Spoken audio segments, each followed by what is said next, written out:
ഇന്നൊരു office edition what I eat day കണ്ടാലോ. രാവിലെ തന്നെ ഒരു നോർത്ത് ഇന്ത്യൻ മസാല ദോശയായിരുന്നു. ഇതെൻ്റെ ഫ്രണ്ട് പ്രിയങ്ക ഉണ്ടാക്കി കൊണ്ടുവന്നതാണ്. ഇപ്പോൾ പുള്ളിക്കാരി നോർത്ത് ഇന്ത്യൻ ആണ്. അതാണ് നോർത്ത് ഇന്ത്യൻ മസാല ദോശ.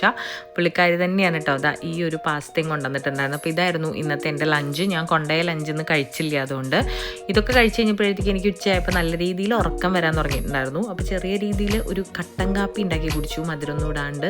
അല്ലെങ്കിൽ ഞാൻ ഉറങ്ങി വീഴുമെന്ന് ഉറപ്പായിരുന്നു. പിന്നെ ഒരു 3 മണിയൊക്കെ ആയപ്പോൾ കുറച്ച് കേക്ക് കഴിച്ചു. ഇന്നൊരു ബർത്ത്ഡേ സെലിബ്രേഷൻ ഉണ്ടായിരുന്നു ഓഫീസിൽ. അപ്പോൾ ഒരു കഷ്ണം കേക്ക് കഴിച്ചു. പിന്നെ ഞാൻ എല്ലാ ദിവസവും ഓഫീസിൽ പോകുമ്പോൾ കുറച്ച് കട്ട് ഫ്രൂട്ട്സ് കൊണ്ടുപോകാറുണ്ട്. ലഞ്ച് കഴിച്ചിട്ടോ അല്ലെങ്കിൽ രാവിലെ ചിലപ്പോൾ ഒന്നും കഴിക്കില്ല, അപ്പോൾ ഇതായിരിക്കും കഴിക്കുക. അപ്പോൾ കുറച്ച് മുന്തിരിയും പെയറും ആപ്പിളും പിന്നെ കിവിയൊക്കെ ഉണ്ടായിരുന്നു. റെഡ് കിവിയാണ്. അപ്പോൾ അതൊക്കെ കഴിച്ച് വീട്ടിലെത്തി കഴിഞ്ഞപ്പോൾ ഇന്ന് ഞങ്ങൾക്കൊരു ഈദ് സെലിബ്രേഷൻ ഉണ്ടായിരുന്നു ഒരു ഫ്രണ്ടിൻ്റെ വീട്ടിൽ. അപ്പോൾ എല്ലാ വർഷവും നമ്മളെ ഇൻവൈറ്റ് ചെയ്യുന്നതാണ് സൈനൽ ബൈയും ജാസ്മിൻ ബാബി. ഇപ്പോൾ അവരുടെ വീട്ടിൽ പോയി.